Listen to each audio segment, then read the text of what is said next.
నమస్తే మా అక్కలమ్మ. నమస్తమ్మా.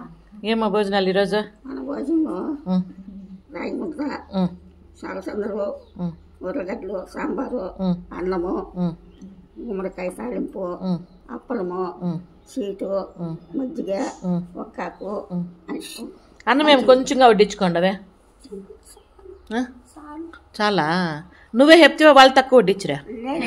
నువ్వే చెప్తివా? అదే మళ్ళీ అభిమానులు అక్కలమ్మకి పాపము కొంచెం భోజనం పెట్టినారనుకుంటే కష్టం. అవునా? సరే. జ్వరం బాగా అయిపోయినా? ఇంకేం తగ్గలా? బాగానే ఉండవా? పోనీలే, బాగానే ఉంటాయి అంతసార్లు. ఈ వీడియో కనుక నచ్చినట్లయితే ఏమేంట ఈ వీడియో నచ్చితే ఏం చేయాలి అందరూ?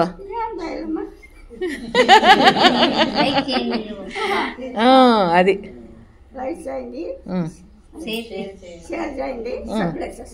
Very good. ఓకే అమ్మా. ఇది ఈ పూట మన భోజనాలు. ఇంక ఈరోజు మన టాపిక్ ఏమంటే, మీరందరూ కూడా మీ విలువైన సమయాన్ని కేటాయించి వీడియోలు చూడడం అనేది మా అదృష్టంగా భావిస్తున్నామండి. ఈరోజు ఇంతమంది పొట్ట నిండా భోంచేస్తున్నారు, మేమందరూ కూడా భోంచేస్తున్నామంటే దానికి కారణం ముమ్మాటికి మీరందరూ కూడా వీడియోలు చూడడం వల్ల, మీలో కొంతమంది అన్నదానాలు చేయడం వల్ల హ్యాపీగా జరిగిపోతుంది. ఇది రొటీన్గానే ఉండొచ్చు మీకు మాటలు, కాకపోతే మీరు పరోక్షంగా హెల్ప్ అవుతున్నారు కాబట్టి అప్పుడప్పుడు మీ ముందుకి ఈ మాటలు తీసుకొస్తాను. మీకు అనిపిస్తుంది కదా, అరే మనం ఒక మంచి పని చేస్తున్నాము అన్నట్లుగా. కాబట్టి మీకు కూడా తృప్తిగా అనిపిస్తుందని నా మాటల ద్వారా మీకు తెలియజేస్తున్నాను అనమాట. ఇది ఈ పూట మన చిన్ని వీడియో.